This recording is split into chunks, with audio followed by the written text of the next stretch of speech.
Assalamualaikum warahmatullahi wabarakatuh. Alhamdulillahilladzi bi ni'matihi tatimmus shalihat. Asyhadu an la ilaha illallah wahdahu la syarikalah wa asyhadu anna sayyidana wa nabiyyana Muhammadan abduhu wa rasuluh. Allahumma salli wa sallim wa barik ala sayyidina wa habibina wa syafi'ina wa maulana Muhammadin wa ala alihi wa ashabihi wa azwajihi wa dhurriyyatihi ajma'in. Rabbi shrah li sadri wa yassir li amri wahlul 'uqdatam min lisani yafqahu qawli. Rabbi zidna ilman nafi'a warzuqna fahman jayyida fil laili wan nahar. Bismillahilladzi la yadurru ma'asmihi syai'un fil ardi wala fis samaa'i wa huwas samiul alim. A'udzu bikalimatillahi tammati min syarri ma khalaq. Allahumma bika asbahna wa bika amsayna wa bika nahya wa bika namut wa ilaikan nusyur. Allahumma inna nas'aluka khaira hadzal yawm wa khaira ma fihi wa na'udzu bika min syarri hadzal yawm wa syarri ma fihi. Allahumma faqihna fid din wa 'allimna ta'wil amma ba'du. Faqad qala Allah ta'ala fi kitabihil karim. A'udzu billahi minasy syaithanir rajim. Bismillahirrahmanirrahim. Falawla nafar min kulli firqatin minhum ta'ifatul liyatafaqahu fid din wa liyunziru qaumahum idza raja'u ilaihim la'allahum yahzarun. Wa qala ta'ala aidan 'azza min qail qul bi fadlillahi wa bi rahmatihi fabidzalika falyafrahu huwa khairum mimma yajma'un. Wa qala an-nabiy sallallahu alaihi wa alihi wa sahbihi wa sallam ma jalasa qaumun majlisan yadhkuruna Allaha fihi illa haffathumul malaikah wa ghashiyatuhumur rahmah wa zakarahumullahu fi man 'indah. Shadaqallahul azim. Para jamaah sekalian yang insyaallah dirahmati oleh Allah Subhanahu wa taala, kita bersyukur kepada Allah di waktu yang mulia ini masih dipertemukan dalam keadaan sehat walafiat, sehingga kesehatan, umur, waktu, kesempatan yang masih Allah berikan kepada kita masih mampu kita gunakan untuk taat ibadah kepada Allah Subhanahu wa taala. Sebagaimana sabda Nabi, semakin panjang usia kita, semakin lama waktu yang Allah berikan kepada kita, maka semakin banyak kebaikan yang lahir dari diri kita. Itulah yang masuk dalam kategori umur yang diberkahi Allah Subhanahu wa taala. Man tala umruhu wa hasuna amaluh. Semakin panjang umur kita, semakin banyak kesempatan yang Allah berikan lahir dari tubuh kita, dalam diri kita kebaikan-kebaikan yang itu orientasinya adalah taat ibadah kepada Allah Subhanahu wa taala. Kita mohon di waktu yang mulia ini semoga apa yang kita niatkan, baik salat subuh berjamaah ataupun niat thalabul ilmi kita di tempat yang mulia ini, mudah-mudahan keduanya diterima oleh Allah Subhanahu wa taala. Salawat teriring salam yang selalu kita lantunkan kepada junjungan alam Sayyidul Kaunain, baginda Rasul Nabi besar Muhammad sallallahu alaihi wa alihi wa sahbihi wasallam. Semoga kita selaku umatnya di akhir zaman ini yang senantiasa setia mengikuti ajaran serta sunnah-sunnah beliau, berkenan Allah berikan kita nanti di yaumil qiyamah syafaatul uzma dari baginda Rasul Nabi besar Muhammad sallallahu alaihi wa alihi wa sahbihi wasallam.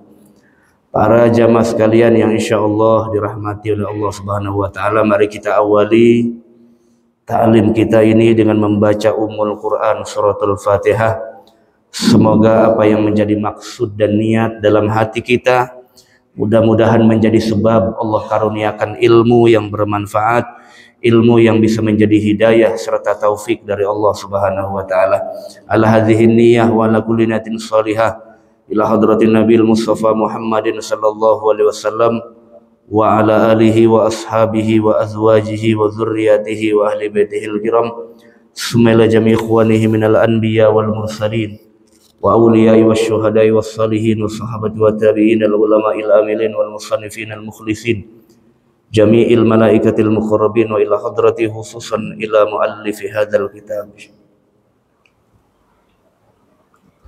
wa ila jami'i walidina wa ila jami'i masyayikhina wa asatizina wa asatizatina wa ahli baitina wa dzurriyyatina wa tullabina wa talibatina wa ila jami'il muslimin wal muslimat wal mu'minina wal mu'minat bi barakatihim syai'un lillahi lahum. Al-Fatihah. A'udzu billahi minasy syaithanir rajim. Bismillahirrahmanirrahim.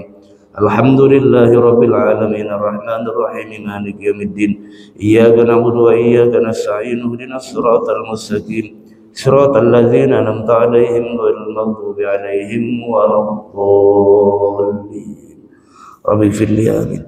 Bismillahirrahmanirrahim. Bismillahi subhanallah walhamdulillah wa la ilaha illallah wallahu akbar wa la haula wa la quwwata illa billahil aliyil azim.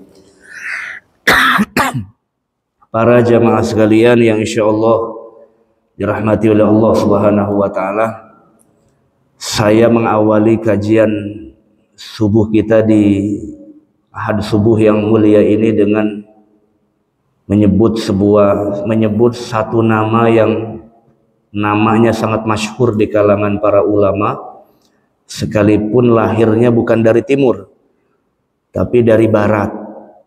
Ya, kalau orang dulu itu kan seringkali menisbahkan namanya dengan nama daerah, nama kampung. Ya, sama yang belakangan yang lahir di Tanara, Banten, Syekh Muhammad Nawawi bin Umar Al-Bantani Al-Jawi. Namanya Muhammad Nawawi namanya. Enggak pakai alif lam, Muhammad Nawawi. Enggak pakai alif. Kalau pakai alif lam, An-Nawawi itu Abu Zakaria Yahya bin Syaraf An-Nawawi, pengarang kitab Al-Arba'in.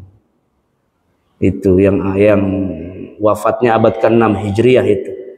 Itu tokoh besar dalam mazhab Syafi'i dan juga tokoh besar dalam ilmu hadis, ya Imam An-Nawawi, pakai alif. Yang mensyarah Sahih Muslim itu Al-Minhaj fi syarhi Sahih Muslim bin Hajjaj. Itu. Ya, yang umurnya sangat singkat, ya, nggak pernah menikah seumur hidupnya. Nah, akhirnya ketika lahir Syekh Nawawi itu, karena bapaknya bertabarruk, bahasanya bertabarruk kepada ulama besar dari Suriah, namanya Imam An-Nawawi itu dari kota Nawa, Damaskus. Ya, akhirnya saya beri nama kamu dengan nama Muhammad. Muhammadnya tabarruk kepada Nabi, Nawawinya tabarruk kepada Imam Nawawi, supaya kamu menjadi seperti Imam Nawawi, katanya. Jadi ulama dulu begitu, nggak kayak orang sekarang ngasih nama asal. Kalau orang dulu asal jeplas, kan kadang-kadang asal jeplas-jeplos saja. Karena lu lahirnya ditandain waktu itu geledeg misalnya. Waktu itu pohon tumbang, dinamainnya begitu asal aja. Kalau sekarang jangan. Karena kasihlah nama yang baik, nanti akan dipanggil oleh Allah di akhirat sesuai nama yang diberikan oleh orang tuanya. Gak usah pakai nama-nama artis lah. Pakai nama-nama yang bagus lah, atau diawali dengan nama Muhammad atau Ahmad, ya. Nah, itu seperti nama Syekh Muhammad Nawawi bin Umar, nama bapaknya Umar, nama engkongnya Arabi bin Umar Arabi, dari Tanara, Banten, ya. Bahkan dijuluki sebagai Sayyidu Ulama'il Hijaz, penghulunya para ulama Hijaz, kota Mekah Madinah, yaitu Syekh Nawawi Al-Bantani. Jadi kita ini patut berbangga diri juga bahwa ada tokoh sebesar Syekh Nawawi yang dulu menjadi imam kota Hijaz, atau Imam Masjidil Haram lah, ya, Imam Masjidil Haram. Saat itu mazhab itu semua boleh mengajar di sana. Semua mazhab itu boleh mengajar, ya mau Hanafi, ya mau Syafi'i, ya mau Hambali. Saat itu, ya, waktu masih zaman Turki Utsmani. Jadi belum ada Arab Saudi, belum jadi negara. Masih Turki Utsmani, itu semua itu boleh ngajar, mau Hanafi, mau Syafi'i, mau Hambali. Jadi sangat plural lah, ya, gitu. Jadi semuanya boleh mengajar. Yang Hanafi silakan mengajar, yang Kalau sekarang kagak boleh. Gak boleh. Kenapa? Karena rajanya Muhammad bin Salman itu ya fahamnya Hambali. Jadi kalau ada yang ngajar selain Hambali, ditangkep. Kalau di Indonesia kagak. Gak ada yang ditangkep di Indonesia. Orang Musadek aja ngajar nggak ditangkep. Ketika kelihatan sesat baru. Di Indonesia ini paling subur, paham apa aja muncul. Malamnya tahajud, paginya ngaku nabi juga punya pengikut itu. Cuma di Indonesia doang ini tanahnya rada angker dikit apa saya nggak ngerti juga. Jadi paham apa aja sampai teroris aja muncul. Kalau di sana selektif sekali, pokoknya beda sedikit dengan raja, tangkap udah. Di Masjidil Haram terindikasi yang ngajar selain mazhab Hambali, udah tangkap. Gitu. Jadi fanatiknya sangat luar biasa. Kalau di sini kita enggak. Meskipun mayoritas Syafi'i di kita sini nih di Indonesia, tapi tetap yang lain boleh, yang ngajar Hanafi boleh, yang ngajar Hambali juga boleh, yang ngajar Asy'ari boleh, yang ngajar Taimiyah juga boleh, silakan aja. Yang kagak boleh saling nyalain, merasa paling benar. Itu Fir'aun yang merasa paling benar itu. Gak ada Nabi ngajarin begitu, merasa paling benar. Padahal dia juga ijtihad itu. Gak boleh membatalkan ijtihad orang tuh, gak boleh secara ilmu. Al ijtihad la yang kudu bil ijtihad. Tuh harus paham dulu kaidahnya usul fikih. Kalau yang Anda pahami itu ijtihad, Anda tidak boleh membatalkan ijtihad orang secara ilmu. Ya. Kalau kunut aja ijtihadnya Syafi'i, ya, ijtihadnya Syafi'i, maka yang kunut tidak boleh merasa lebih benar dari ijtihadnya Ahmad bin Hambal yang tidak menganggap ada kunut. Sama sebaliknya juga, yang tidak berkunut, Anda jangan parku. Tahu parku nggak bahasa gondrong? Keras kepala. Anda jangan parku. Kalau imamnya baca kunut, angkat tangannya. Siapa yang ngajarin? Maaf, belum ngopi nih. Ya. Yang ngajarin siapa? Yang ngajarin siapa? Imam Ahmad itu nggak pernah berpendapat kunut subuh sunnah. Tapi kata Imam Ahmad, in sholla khalfa syafi'iyyin, kalau kamu sholat di belakang, maksudnya jadi makmum di belakang orang yang bermazhab Syafi'i, mazhab guru saya, irfa yadaika, angkat tanganmu, aminkan doa kunutnya imam. Tuh kata Imam Ahmad. Lah ente Ahmad model yang mana yang diikuti? Allahu Akbar kabiro. Satu lagi, Ibnu Taimiyah, siapa yang nggak kenal? Ubek-ubek kitabnya Al-Fatawa. Apa kata Ibnu Taimiyah? Memang tidak ada itu. Nabi itu kunut subuh nggak ada. Beberapa kali, ya paling cuma sebulan, setelah itu nggak pernah lagi. Tapi kalau kamu sholat di belakang yang imamnya kunut, maka angkat tanganmu, aminkan doanya imam. Kata Ibnu Taimiyah, masih kurang. Muhammad bin Shalih Al-Utsaimin, ulama salafi dari Saudi, setelah Syekh bin Baz. Bahkan Syekh bin Baz juga dalam fatwanya bilang, kunut subuh itu nggak ada. Kata dua ulama Saudi ini. Tapi kalau kamu bermakmum dengan Syafi'i yang berkunut, angkat tanganmu. Kenapa? Berbeda gerakan dengan imam itu lebih jelek. Saya ulangi, berbeda gerakan dengan imam. Imam angkat tangan, Anda diam, itu lebih jelek dalam sholat berjamaah. Fajir namanya. Kalau faham kaidah sholat berjamaah. Ya. Oh, saya biasa-biasa aja. Saya kunut dari orok. Saya. Tapi kalau di Masjid Kuba, saya jadi makmum. Saya kagak kunut saya. Biasa aja. Kadang-kadang nih yang tangannya masih lurus aja, ini stroke apa saya nggak ngerti lah. Ya, Masya Allah, segitu nuntut ilmu. Ilmu kan harusnya hikmah yang keluar. Bijaksana. Itu ijtihad, bijaksana. Lahir hikmah itu namanya ilmu. Ilmu belum keluar hikmah kalau begitu. Ya. Masih ada. Saya ngomong bukan di sini doang. No, di tempat yang lain juga saya ngomong. Di kementerian juga saya ngomong. Yang begini-begini. Saya bukan fanatik. Ini karena kaidah ilmu saja. Ya. Nah, ada ulama dari Murcia Spanyol. Ya. Memang ulama dulu tuh hebat-hebat, Pak. Salah satu ulama yang besar yang lahir dari Andalusia namanya Imam Ibnu Hazm Al-Andalusi yang menulis kitab Al-Muhalla. Kitab Muqaranatul Mazahib atau perbandingan mazhab yang sangat besar, itu ditulis oleh seorang tokoh besar dari Andalusia namanya Imam Ibnu Hazm Al-Andalusi. Az-Zahiri, mazhabnya Zahiriyah. Mazhabnya Zahiriyah, di luar dari 4 mazhab. Mazhabnya Imam Abu Daud Az-Zahiri. Padahal Abu Daud Az-Zahiri masih muridnya Imam Syafi'i. Murid banget. Ya, cuman pengikutnya itu murid-muridnya banyak yang ngaji, akhirnya nisbat ke beliau jadilah satu mazhab namanya Zahiriyah. Gitu.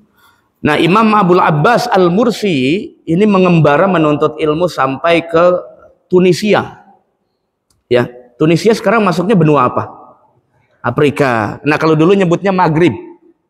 Ya, disebutnya Maghrib. Maghrib itu ya bagian barat ya, bagian barat sebelah sana. Jadi Tunisia, Mesir, Maroko itu disebutnya Maghrib dulu ya. Nah, di Tunisia itu ada ulama besar yang ahli dalam beberapa ilmu, baik dari ilmu fikih, baik dari ilmu akidah, baik dari ilmu akhlak atau ilmu tasawuf. Cuman mazhabnya Maliki. Makanya biasanya orang-orang Afrika itu Maliki. Ngikutinnya Maliki. Eropa juga ngikutnya Maliki mazhabnya. Ya. Nah, kalau kita di Asia ini kebanyakan Syafi'i, ada juga Ahmad bin Hambal. Kalau orang-orang sana tuh, kalau Asianya Asia ke sana, India, Pakistan, banyakan Hanafi. Banyakannya mazhabnya Hanafi.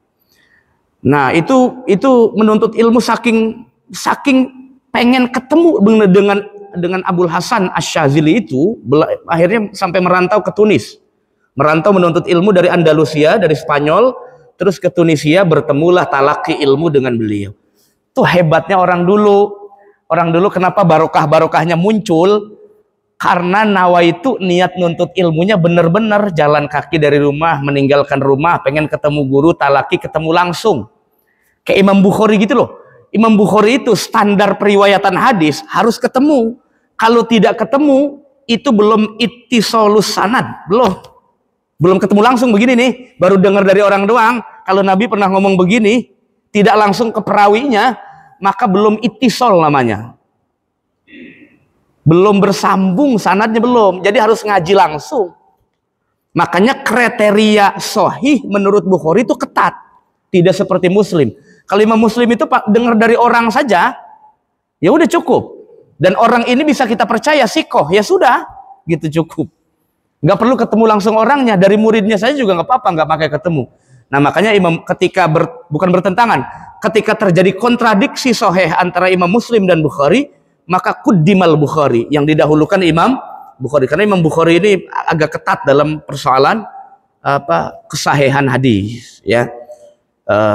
Ya itu lagi tadi, sahih itu kan ijtihad, bukan ijtihad ilmu namanya, ya. Imam Hakim tuh banyak dikritik loh, Pak. Imam Hakim, yang pernah dengar riwayat Imam Hakim punya kitab besar namanya Al-Mustadrak ala Sahihain. Jadi kitabnya hampir 5 jilid. Itu Imam Hakim dianggap terlalu mudah mensahihkan hadis. Al-mutasahil bisihah, orang yang terlalu memudahkan mensahihkan hadis. Tapi Imam Hakim itu banyak sekali meriwayatkan itu. Maksud saya, kalau ngelihat satu ulama dapat datang kritik itu wajar, dalam ilmu wajar. Jangan kemudian mudah menghakimi, jangan. Ya, kita masih banyak hadis yang kita peroleh, yang kita amalkan dari riwayat Hakim. Ada orang-orang yang kurang senang dengan Muawiyah. Paham kan yang gak senang dengan Muawiyah siapa? Pokoknya kalau dengar nama Muawiyah, kupingnya gatal itu. Muawiyah bin Abi Sufyan. Siapa? Kelompok mana itu? Pokoknya kalau dengar Muawiyah sama Yazid, panas kupingnya itu. Syiah. Jangan kayak begitu, ditolak semua riwayat Muawiyah, nggak bisa begitu, nggak bisa. Karena Muawiyah juga punya andil dalam beberapa riwayat hadis. Meskipun ada tasannu fil hadis, ada, tapi nggak begitu juga caranya. Atau misalnya kelompok Nasibi, orang yang pembenci keluarga Nabi disebut Nasibi itu. Juga jangan begitu, menolak semua riwayat-riwayat dari Ja'far Shadiq dan semacamnya, Ali Zainal Abidin, nggak harus begitu juga, ya. Emang yang paling tengah-tengah itu yang oke lah, ya. Ma'ana alaihi wa ashabi, yang mengikuti Nabi dan sunnah para sahabat Nabi besar Muhammad sallallahu alaihi wasallam. Udah kita ngikutin Nabi yang mulia saja, udah. Ya, jangan ngikutin yang kesana sini sana sini, udah. Nah, belajar dengan beliau, akhirnya jadi ulama besar, ya. Namanya Imam Abul Abbas Al-Mursi, yang hidup pada abad ke-6 Hijriah. Tidak cukup dari situ, rihlah lagi menuntut ilmu sampai ke Mesir. Di Mesir ternyata Pak punya murid banyak sekali itu. Imam Abul Abbas Al-Mursi ini punya murid banyak. Ada satu anak muda, umurnya belum 20 tahun, masih muda, umurnya belum 20 tahun. Dengar ada orang berhijrah dari Tunis ke ke Mesir. Ya, dari sana ke Mesir, katanya ulama alim alama, ulamanya hebat sekali. Ya, ngajarkan ilmu akhlak, ilmu ihsan, ilmu tasawuf diajarkan itu oleh Imam Abul Abbas Al-Mursi. Ini ada anak muda yang baru rajin-rajin yang ngaji ilmu fikih. Bahkan saya bilang, fikih itu kan hitam putih. Kalau nggak halal, haram. Udah begitu aja. Kalau nggak wajib, ya haram, sama juga. Makruh sama sunnah itu bukan perintah. Kalau perintah tuh Bapak kalau nggak ngerjain tanpa uzur syara dosa. Itu mah ibadah tambahan aja. Tambahan. Yang betul-betul perintah itu ya wajib, dan yang tarkul manhiyat atau muharramat itu yang betul-betul perintah. Maka dalam usul fikih ya begitu. Mubah itu bukan hukum. Mubah akan jadi hukum kalau kita niatkan dikaitkan kepada yang wajib, maka jadi hukum. Tapi kalau standar biasa saja makan minum asal lagi pengen, ya nggak jadi hukum. Mubah-mubah saja. Tidur juga sama begitu. Nah itu. Jadi ilmu fikih itu ya hitam, makanya kalau yang menyampaikan fikih rada keras ya jadi keras, jadinya hukum. Tapi kalau yang menyampaikannya ringan, insya Allah yang keluar adalah hikmah itu. Ya, yang keluar adalah bijaksana. Sebagaimana Nabi pernah membenarkan kasus sahabat yang salat asar di Bani Quraizoh. Pernah dengar kan? Kan Nabi pernah bilang la yusalliyanna ahadukum illa fi bani la yusalliyannal asra. Jangan sekali-kali kamu salat asar, kalian salat asar kecuali di Bani Quraizoh. Nah, sahabat ini nangkepnya beda-beda. Yang pertama bilang, waduh, belum sampai Bani Quraizoh tapi udah salat, udah masuk asar. Udah kita salat aja di tengah jalan. Nabi bilangnya salatnya di Bani Quraizoh, ngapa di jalanan? Kita belum sampai. Begitu. Nah, akhirnya kelompok yang ini bilang, maksud Nabi itu jalannya dipercepat supaya sampai sono. Kalau nggak sampai ya sholat saja. Daripada kita sampai Bani Quraizoh malah kehilangan waktu asar. Nah, kelompok yang satu sholatnya di Bani Quraizoh, tapi kodo udah lewat waktu. Habis waktunya, waktu asarnya habis. Lapor ke Nabi. Yang mana yang benar ya Rasulullah? Saya sholatnya tidak sampai kodo tapi di tengah-tengah, belum sampai Quraizoh. Kalau yang kami sholatnya di Quraizoh tapi lewat waktu. Kami cuma ngikutin perintahmu la yusalliyanal asra ahadukum ya illa bimani Quraizoh itu. Paling tidak hadisnya riwayatnya begitu. Apa kata Nabi? Ente bener. Coba tuh gimana nggak bijaknya Nabi. Yang penting dua-duanya sholat. Dua-duanya sholat. Itu imam kita tuh Sayyiduna Muhammad sallallahu alaihi wasallam. Bukan imam yang belakangan ini yang ngelihat hukum fikih begitu, ini salah, ini musyrik, ini kafir. Masya Allah, orang udah muslim dikafir-kafirin, masukinnya aja susah. Jangan begitu. Ilmu tuh harus ada hikmah, makanya tuh begitu. Ilmu harus ada hikmahnya tuh begitu. Nabi ngajarin begitu banyak sekali contohnya, banyak sekali ya. Karena makanya dalam satu riwayat ulama pernah mengatakan kalau ilmu tidak disertakan dengan wisdom, dengan sifat kebijaksanaan, maka ilmu yang lahir adalah hanya sekedar kompetitif saja, merasa siapa yang paling pintar, merasa siapa yang paling benar, merasa siapa. Nah ini ya itu. Nah, singkat cerita, ada anak muda umurnya belasan tahun, belum 20 tahun, menyalah-nyalahkan Abul Abbas Al-Mursi ini, disalah-salahkan terus. Ulama macam apa itu? Ngajarin ilmu apa itu? Jadi anak kemarin sore nyalahin ulama yang bertahun-tahun ngaji, dan sekarang terjadi di kita. Banyak begitu. Waktu saya ngajar di An-Nabawi di Banjar, itu ada bapak-bapak nyamperin saya waktu selesai ngajar tuh, nyamperin saya. Ustaz, saya mau ngomong sedikit aja, boleh apa kagak? Boleh, saya bilang. Kenapa, Pak? Saya kerja di bandara. Kayaknya saya pernah cerita di sini, saya ulangi ya. Saya kerja di bandara. Abis sholat tuh saya baca Dalailul Khairat. Pernah dengar? Pernah dengar nggak?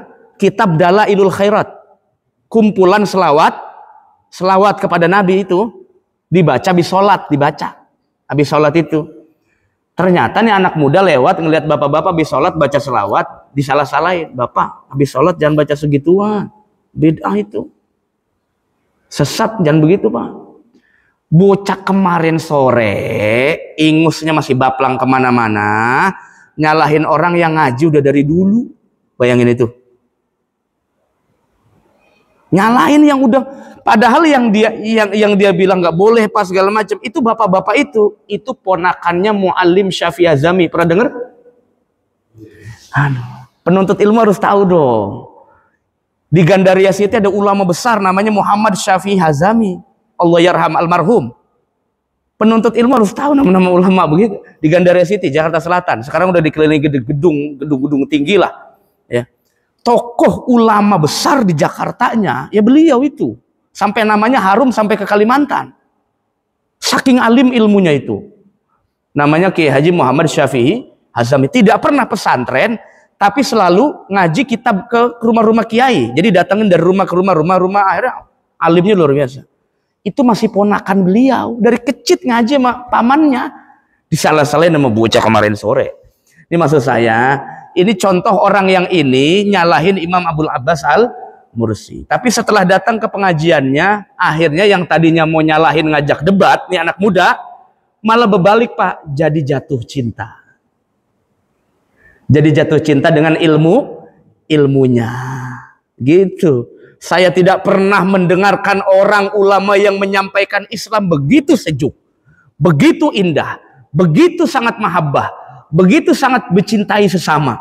Itu Imam Abdul Abbas jadi Islam dipotret melalui ihsan. Anta budallah ka annaka tara fa illam takun tara fa innahu yaraka. Nah itu. Kan sudut pandang Islam banyak Pak, tidak hanya dari tauhid, tapi juga ada dari fikih, ada juga dari yang lain. Kalau kita kombinasikan itu luar biasa itu. Puncak ibadah seseorang itu diukur dari ihsannya. Kalau ibadah tidak melahirkan ihsan, maka koreksi kitanya, jangan koreksi Allahnya. Kalau ibadah tidak melahirkan ihsan, berbuat baik kepada Allah, berbuat baik kepada sesama, berbuat baik kepada makhluk, koreksi ibadah kita. Baik dari ucapan kita, dari sikap kita kepada orang malah jelek, malah mendiskreditkan orang lain, malah mencaci maki orang lain, mencemooh orang lain, dakwahnya tidak bil hikmah, maka koreksi ibadah kita. Barangkali ada yang salah daripada ibadah kita, karena idealnya ibadah melahirkan ihsan secara eksternal. Jadi keluar melahirkan kebaikan-kebaikan, kearifan-kearifan personal. Itulah Nabi besar Muhammad sallallahu alaihi wasallam. Inna salata tanha 'anil fahsya'i wal munkar. Enggak hanya salat, tapi yang lain juga. Kalamnya jadi baik, sikapnya jadi baik dengan orang. Tidak hanya orang beriman, semua makhluk Allah dianggap sama-sama makhluk Allah subhanahu. Itu buahnya ibadah. Itu buahnya ibadah. Begitulah Nabi melihat yang taat, yang pendosa, dua-duanya sama-sama makhluknya Allah subhanahu wa ta'ala. Dah, kita masuk. Ada sebuah ungkapan yang kadang-kadang orang nih kalau ditanya Pak, sudah khusyuk sholatnya? Belum Pak Ustadz. Makanya saya juga bingung ini. Jadi orang ibadah tuh yang dicari khusyuk terus. Saya bilang begini, selama ibadah masih dalam kaidah ilmu, ya sudah. Masalah Bapak nanti dapat khusyuk atau tidak, bisa meresapi ibadah atau tidak, itu urusan Allah. Urusan Allah. Saya sedikit cerita lagi deh. Ini mas saya ngalamin langsung, ya bukan saya tapi orang yang tanya ke saya dan cerita langsung dengan saya gitu. Kasusnya kemarin waktu waktu pergi haji kemarin itu, saya ketemu orang yang nanya ke saya begini, Pak Ustadz, saya sebetulnya kagak pengen banget haji. Terus begitu ngomongnya, kagak pengen banget katanya. Lah itu nyampe, saya juga kagak tahu katanya ini. Ngapa saya bisa sampai kemari? Saya mah malu Pak Ustadz. Sholat aja masih bolong-bolong katanya. Saya nyampe kemari-mari ini katanya. Pergi haji. Saya bilang, udah syukurin aja lu. Yang ngantri aja pada pengen kemari. Lu malah ngomong begitu, udah syukurin aja. Alhamdulillah. Alhamdulillah sampai ke situ walaupun sholatnya masih bolong. Lah itu orang sholat bolong-bolong ditarik sama Allah jadi tamunya. Berarti jadi tamu Allah kan? Jadi tamu Allah kan? Kan dia bilangnya nggak terlalu pengen. Tapi karena Allah yang ngundang ditarik sama Allah, berat nyampe. Lah ada orang yang pengen banget, udah soleh betul, sampai daftar jadi marbot masjid. Saking pengen kagak lepasnya dari rumah Allah, belum nyampe, belum. Maka urusan yang begitu, fatawakkal alallah, urusan Allah yang begitu. Manusia jangan melampaui batas, jangan. Urusan nabung iya kita, itu namanya kasab. Naruh porsi urusan kita, itu namanya usaha. Tapi urusan siapa yang dipanggil dengan jalur kilat loh, jalan pintas, seret, tahu-tahu langsung jadi pergi ke sono. Yang begitu itu urusannya Allah Subhanahu wa Ta'ala. Benar-benar Pak, umroh wajib pertama, umroh sunnah kedua, dia bilang saya nggak sedih tuh ngelihat Ka'bah Pak Ustadz, biasa aja kok. Kayak bangunan tinggi saja begitu ya, ibarat kayak masjid Kuba aja lah begini, tinggi begitu, cuman kubus saja udah. Ya tawaf juga dia ngelilingin Ka'bah begitu, ya biasa aja. Dari Safa ke Marwah sa'i juga biasa aja. Gak ada nuansa spiritual, gak ada.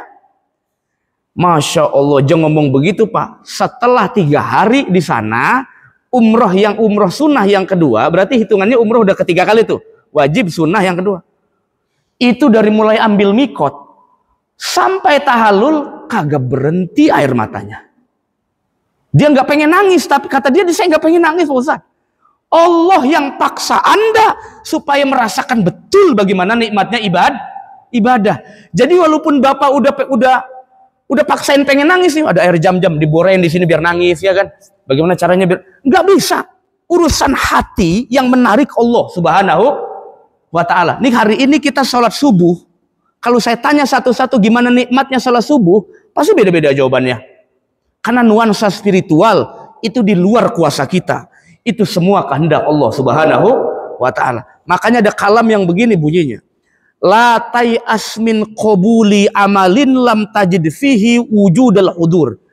Jangan putus asa dari rahmat Allah.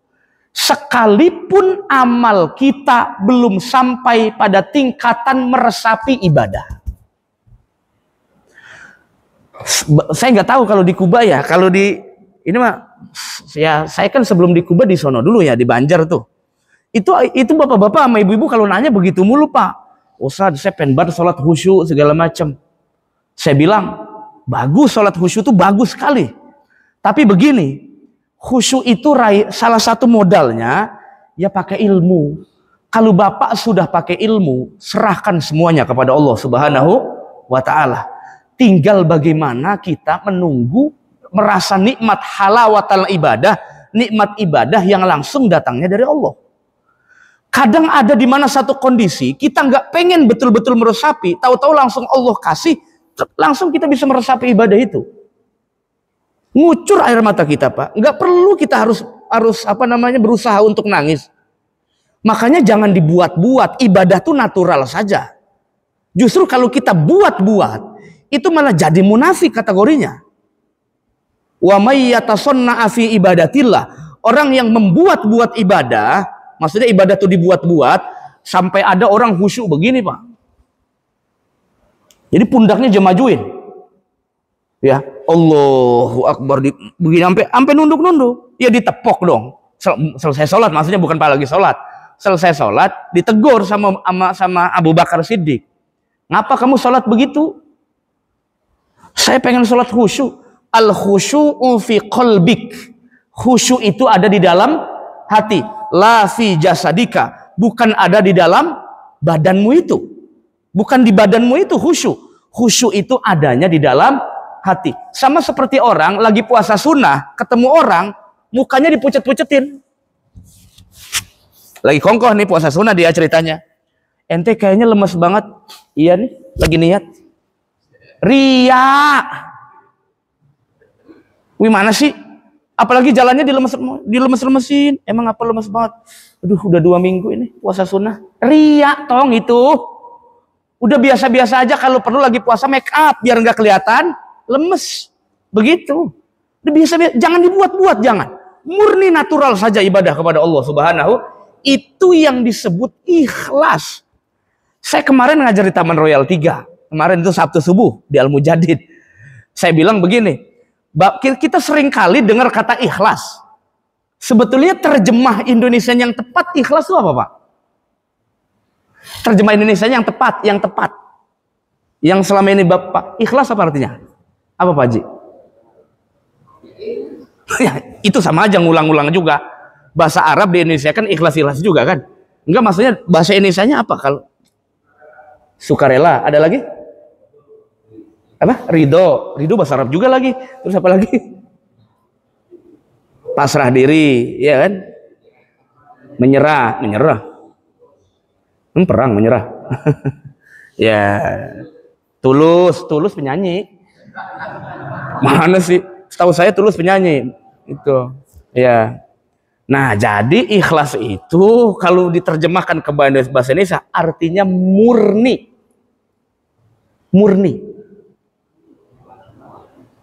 Coba Bapak di kitab fikih atau di kitab apapun pasti ada istilah begini nih. Al-khulusu minad danas. Khulus itu sama akar katanya dari kata kholaso. Ikhlas bentuk masdar. Khulusnya juga bentuk masdar. Cuman bedanya satu muta'addi, satu lazim dalam bahasa Arab. Jadilah kata ikhlas. Ikhlas itu artinya murni. Bapak ibadah murni karena tuh begitu maksudnya. Jadi bukan karena orang, bukan karena bos, karena tetangga, karena sama bini. Emang apa puasa? Orang bini saya puasa, minta temenin. Begitu jadi. Nanti kalau begitu mah jam 8 juga udah keroncongan perut. Aduh lemes banget nih, batalin aja deh. Begitu. Atau pura-pura namu ke rumah orang biar disuguin. Waduh saya sebenarnya lagi puasa ini, tapi karena disuguin ya saya makan deh, pahalanya nggak hilang. Itu mah sengaja namanya namu rumah orang. Jadi jangan dibuat-buat, murni saja karena Allah. Justru kalau dibuat-buat Pak, takutnya masuk dalam kategori ibadatul munafikin. Ibadahnya orang munafik. Sekarang begini deh. Bapak mau sholat, puasa, zakat, atau apapun ibadah yang prinsip dalam Islam, sebetulnya yang dituntut pertama tuh apa? Ini sebelum ibadah, yang dituntut pertama tuh apa? Sebelum kita ibadah, yang dituntut pertama apa? Ilmunya. Kalau nggak ngerti ilmunya, ngalor ngidul ntar. Coba dah, Bapak pergi haji nggak manasik. Insya Allah pergi hajinya ke Manchester kali itu. Bukan ke Mekah kayaknya. Atau mungkin ke tawafnya bukan begini, tapi begini aja lawan arus. Kenapa? Karena nggak manasik. Nabi sendiri yang bilang, khudzu anni manasikakum, ambillah dariku manasik-manasik kalian. Makanya mikot ditentukan, betul kan? Kemudian putaran tawaf juga ditentukan, kemudian sa'i juga ditentukan. Gak bisa kita tuh buat-buat sa'inya tuh di tempat yang lain. Meskipun ada ijtihad kontemporer yang mengatakan sudah kita mikot di Jeddah saja juga jadi gitu. Bagi orang yang ngambil haji ifrad misalnya, atau bagi orang yang berangkatnya ngambil niatnya dari ahlu Makkah. Karena biasanya kita ngambil arba'in, jadi dari Madinah ya di Bir Ali dong mikotnya. Kan gitu. Karena itu sesuai standar. Nabi pernah bilang kalau dari Yaman mikotnya kemana, dari ini. Itu semua ilmu. Kalau nggak ngerti ilmu nggak. Jadi modal utama orang ibadah tuh awalnya ilmu dulu. Ikhlas itu tinggal bagaimana kita gempur saja ibadah itu. Kita gempur terus ibadah sampai Allah berikan kita nikmat ibadah kepada Allah Subhanahu wa ta'ala. Berarti kalau ada orang ibadah kagak khusyuk, sholatnya sah nggak Pak? Sholatnya sah Pak? Sah. Kalau ada orang umroh hajinya kurang khusyuk, tapi semua syarat rukun terpenuhi, sah atau enggak? Sah. Jadi jangan risau. Jadi kata ulama, la taqta raja'aka min qabuli amalin lam yajid fi dzalikal amal wujudal hudur. Jangan Anda putus asa dari rahmat Allah. Hanya sekedar Anda belum pernah merasakan nikmatnya ibadah. Kenapa? Karena modal ibadah pertama adalah ilmu. Masalah kita khusyuk atau tidak, menikmati ibadah itu atau tidak, itu murni mauhibah min mawahibillah. Pemberian langsung dari Allah Subhanahu wa ta'ala. Mintanya sama Allah. Ya Allah, beri kami nikmat dalam sujud. Ya Allah, beri kami nikmat dalam ruku. Ya Allah, beri kami nikmat dalam zikir kami. Mintanya langsung sama yang memerintahkan ibadah, Allah Subhanahu wa ta'ala. Tugas kita hanya beribadah dengan ilmu. Udah cukup.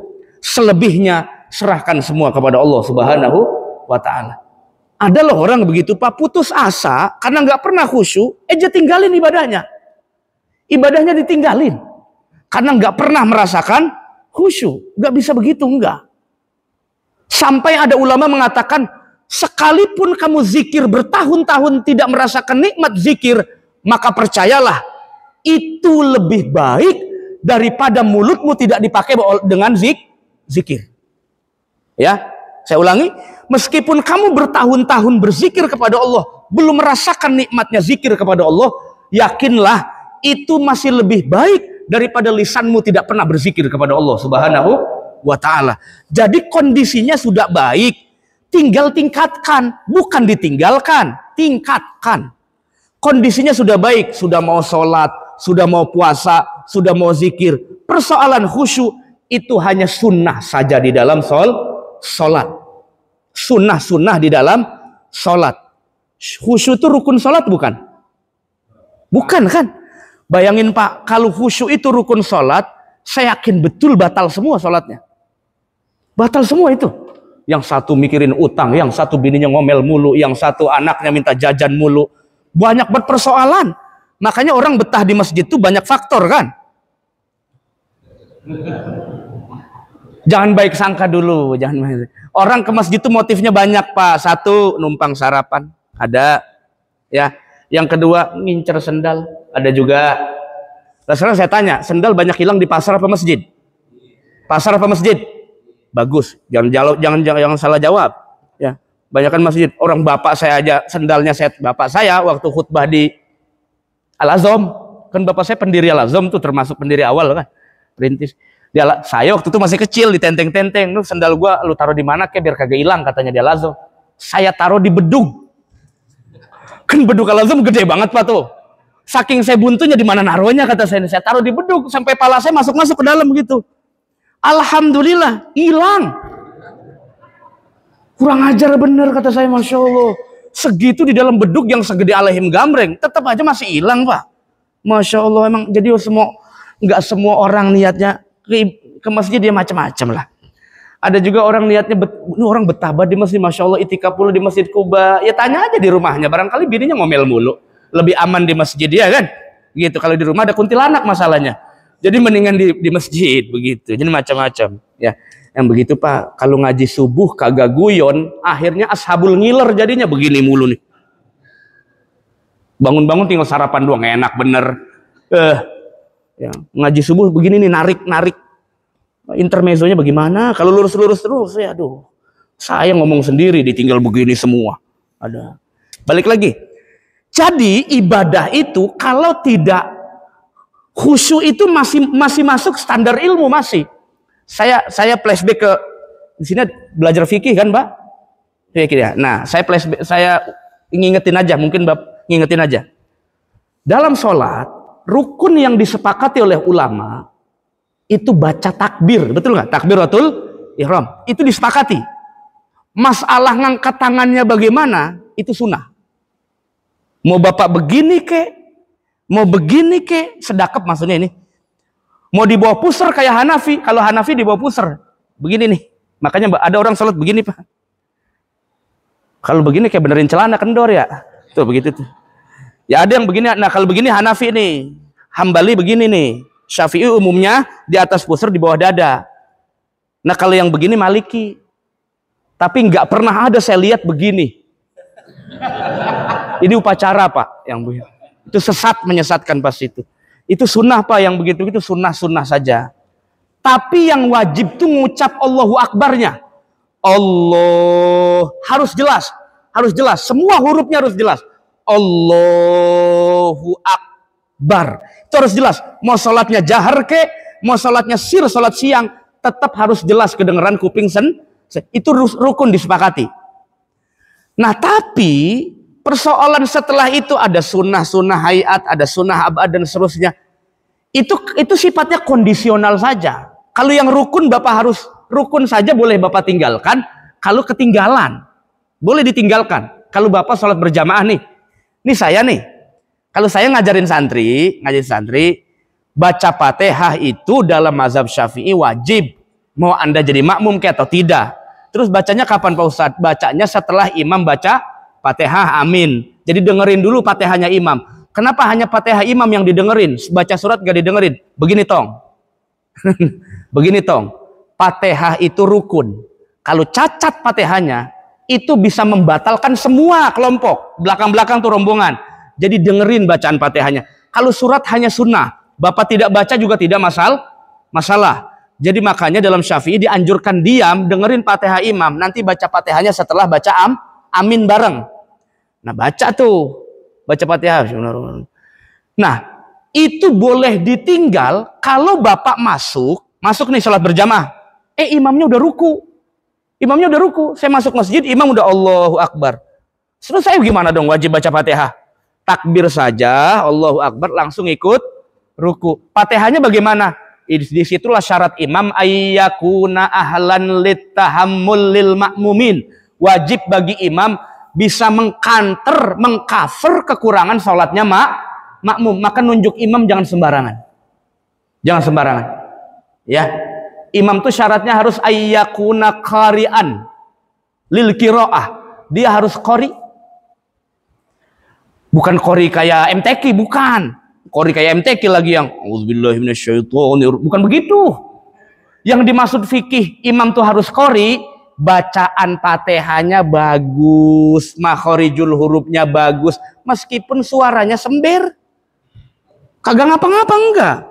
Standar fikih itu begitu, bukan harus suara bagus, itu lebihan saja. Apalagi udah cakep Pak makhrajnya, cakep ininya, suaranya bagus lagi, udah pules itu jadi makmum. Ya kan saking enaknya gurih amat ini imam suaranya gurih, wajib ini ditambahin amplopnya, begitu kan? Ya makanya tadi habis ini ya. Gitu. Kudu begitu. Nah, jadi ada trik-triknya gimana nggak ditinggalin. Nah, kalau orang kagak khusyuk, ya kagak batal sholatnya, Pak. Nggak batal, enggak. Nah, hudur dalam sholat kan disunahkan hudur. Pernah dijelasin di sini, Pak? Hudur, hadir. Sunnah di dalam sholat namanya hudur.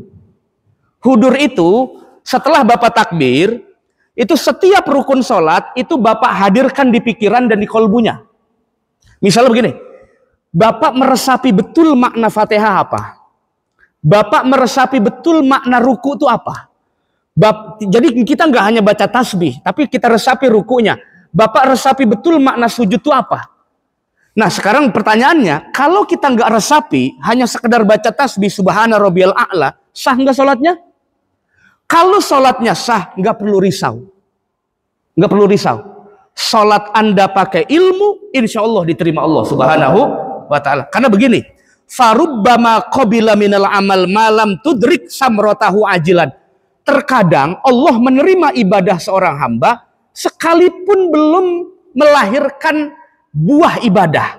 Buah ibadah itu maksudnya manis dan khusyuk dalam ibadah kepada Allah subhanahu wa ta'ala.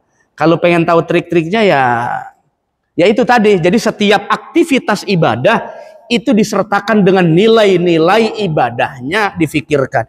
Jadi Bapak ngerti kan kenapa Nabi itu pernah diinjak lehernya nggak keberasa? Pernah dengar? Nabi ngimamin sholat. Terus ada orang munafik pengen bunuh Nabi. Cuman hanya lehernya saja yang diinjak. Lehernya Nabi. Setelah selesai sholat, ditanya oleh Abu Bakar atau Umar, saya lupa.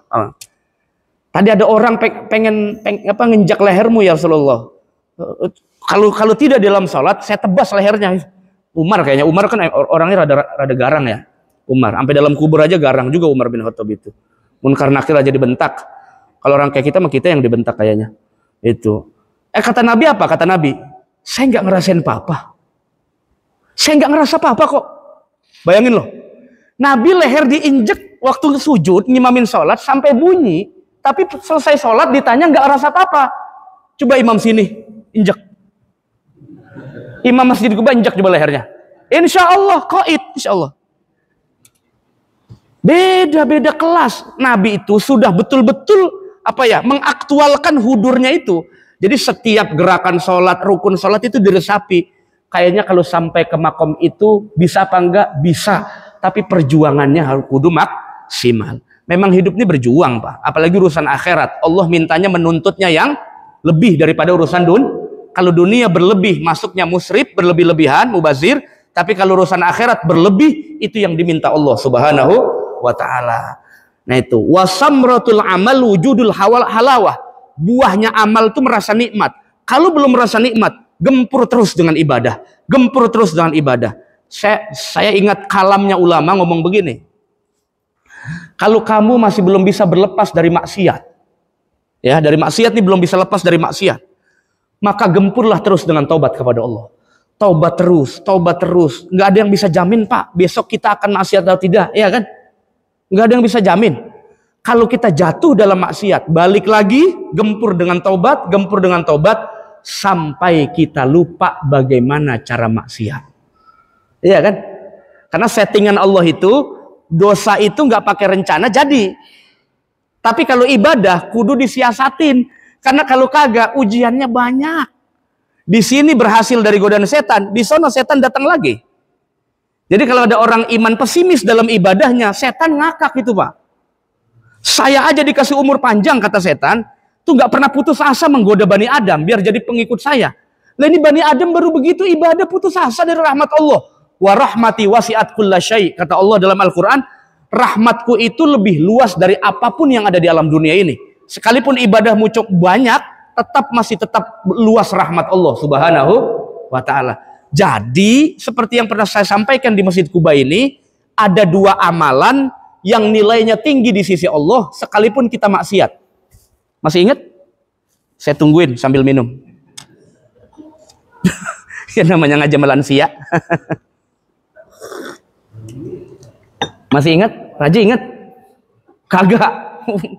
Ada dua amalan, sekalipun kita maksiat nggak hilang pahalanya, Pak. Ini mohon maaf. Sekarang kita salat subuh nih. Habis salat subuh, hati kita geretek. Ini orang begini. Dosa kan itu, nggak boleh itu. Nah, hilang pahala subuhnya. Jadi, habis salat berbuat maksiat kan hilang tuh pahalanya. Tapi ini ada dua amalan nggak hilang pahalanya. Sekalipun kita maksiat. Apa? Sampai nunggu habis ini. Ingat-ingat Pak Haji coba itu, Pak Haji. Kan Pak Haji tukang nulis itu. Sekretaris, kutab, sekretaris. Ngebetnya lama aja. Iya. Ya udah ini ingetin ya. Ini ingetin yang pertama, husnuzon billah. Berbaik sangka kepada Allah. Itu amalan level tinggi, itu tauhidnya udah level tinggi itu. Berbaik sangka kepada, walaupun dalam keadaan sulit tetap berbaik sangka kepada, itu level tauhid paling tinggi itu. Pokoknya sama Allah nikmat betul. Sama seperti kita cinta sama istri, mau istri kita garong kek, mau istri kita cakep kek, mau istri kita mandi apa kagak, bulukan tetap cinta pokoknya. Begitulah kita dengan Allah Subhanahu. Meskipun saya hari ini duitnya kagak banyak, rezekinya cuma sedikit, tetap saya cinta sama Allah. Itu namanya husnuzon billah. Yang kedua, husnuzon bi ibadillah. Berbaik sangka kepada sesama hamba Allah. Ini dua amalan ini amalan level tinggi nih. Jadi level tinggi itu bukan banyak rokaat, bukan zikir berjam-jam. Yang level tinggi ini dua ini nih. Yang pertama baik sangka sama Allah, yang kedua adalah berbaik sangka kepada sesama makhluk Allah Subhanahu wa ta'ala. Nah, berbaik sangka kepada Allah ini yang dimaksud di sini. Kalau kamu belum mampu melahirkan ibadah yang maksimal, baik sangkalah kepada Allah bahwa suatu saat Allah akan karuniakan kenikmatan ibadah, amalmu akan diterima oleh Allah Subhanahu wa ta'ala. Yang penting orientasinya, niatnya benar. Karena syarat diterimanya amal harus. Nah, yang tadi Pak, syarat diterimanya amal bukan khusyuk. Syarat diterimanya amal bukan menangis. Syarat diterimanya amal bukan serius. Syarat diterimanya amal apa? Ikhlas. Bukan nangis, bukan khusyuk, tapi syarat diterimanya amal ikhlas murni karena Allah Subhanahu wa ta'ala. Nah, ini para jamaah sekalian rahmati Allah Subhanahu wa ta'ala. Jadi setiap aktivitas ibadah kita, baik zikir, kita baca Quran, kita sholat, kita sebetulnya banyak persoalan yang kadang-kadang kita alami, namun bagaimana caranya untuk kembali kepada jalur yang benarnya itu butuh dengan kaidah atau ilmu lah kira-kira. Jadi orang dengan ilmu dimudahkan Allah, juga derajatnya diangkat oleh Allah. Orang yang beriman dengan ilmu juga diangkat derajatnya oleh Allah. Jadi selama Bapak masih ngaji, nuntut ilmu, hakul yakin, baik sangka kepada Allah, suatu saat akan Allah karuniakan hal-hal yang berlimpah, ibadah kita akan diberikan kenikmatan yang luar biasa dari Allah Subhanahu wa ta'ala. Jangan pernah terbesit diterima atau tidak. Itu orang udah buruk sangka sama Allah. Jangan pernah terbesit dalam pikiran, ya Allah ini saya diterima atau tidak. Allah tidak mungkin ingkar janji. Itu satu, itu iman, akidah. Yang kedua, diterima atau tidak bukan urusan kita memikirkan itu. Tugas kita hanya ibadah. Masalah menerima urusan Allah Subhanahu. Fa idza azamta fatawakkal 'ala Allah. Konsep ini harus diawali sebelum beramal sampai selesai beramal. Tawakal saja kepada Allah. Fisik kita berusaha, qalbu kita serahkan kepada Allah Subhanahu wa ta'ala. Wallahu a'lam bis